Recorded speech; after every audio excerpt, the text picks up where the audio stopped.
Miss হবে না আপনার পছন্দের টিভি শো। দেখুন জি5 অ্যাপে একদম ফ্রি। যাই হোক, আমি আবারও আপনাকে সরি বলছি রাজির হয়ে। আপনার তো অনেকটাই চোট লেগেছে। ও না না, আমার কিছু হয়নি, আই এম অ্যাবসলিউটলি ফাইন। কিন্তু তুমি চাকরি খুঁজছো এটা আমি ঠিক বুঝলাম না। কাল তো আমি তোমাকে ড্রপ করে দিয়ে। আমার চাকরিটা চলে গেছে তাই। যদি ওটা থাকতো তাহলে এটা আর খুঁজতে আসতাম না। ও মানে গতকাল যে ঝামেলাটা হলো তার জন্য কি কোনো সমস্যা হয়েছে? সেটার জন্য I am so sorry Shri, I am so sorry.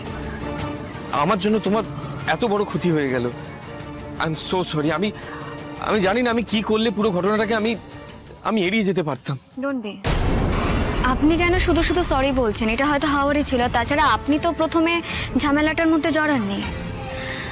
মা ঠাকুমারা হয়তো এটাকেই কপাল বলেন, যেটা আমার খারাপ। এনিওয়ে আমি আসি। হ্যাঁ, 1 সেকেন্ড, সরি। এক মিনিট শ্রী,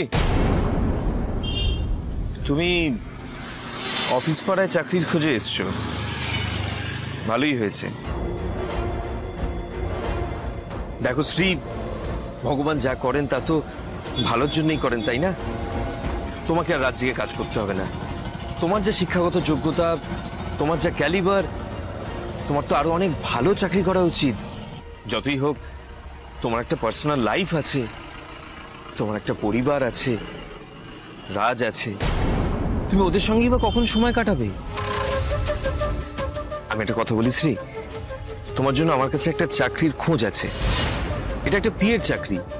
দেখো আমিও অতটা ডিটেলসে জানি না, আজ সকালেই আমি খবর পেলাম।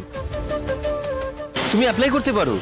দেখো দিনের চাকরি 10টা থেকে 6টা, বাকি সময়টা তোমার আর রাজের। সতীশ কি তার মানে সত্যি এতটা বদলে গেছেন? এতটা ভাবছেন উনি?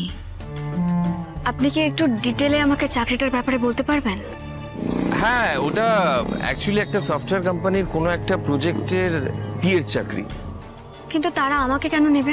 না না, দেখো আমি যতদূর জানি ওরা জেনারেল ক্যান্ডিডেটও অ্যালাউ করছে। তুমি একবার নিজেই কথা বলে নাও না। দেখো আমি নিজেও না অত ডিটেলসে জানি না। তুমি অ্যাপ্লাই করে দেখো, যদি না হয় তারপর না হয় অন্য কোথাও ইন্টারভিউ দেবে, তাই না? কিন্তু একবার চেষ্টা করতে দোষ কি, তাই না? তোমার কাছে কাগজ পেন আছে? দাও দাও দাও দাও দাও, আমাকে তাড়াতাড়ি দাও।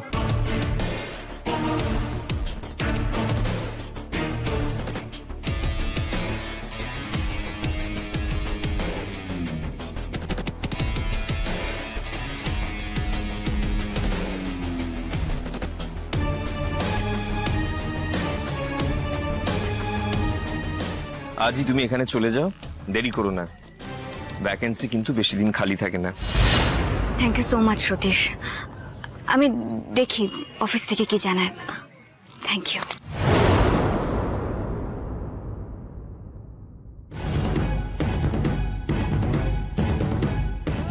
শ্রী, সতীশ চ্যাটার্জি যা চায় তাই পেয়ে অভ্যস্ত, আর এবারেও সেটা পাবো। জি5 ডাউনলোড করুন আর সব এপিসোড দেখুন একদম ফ্রি।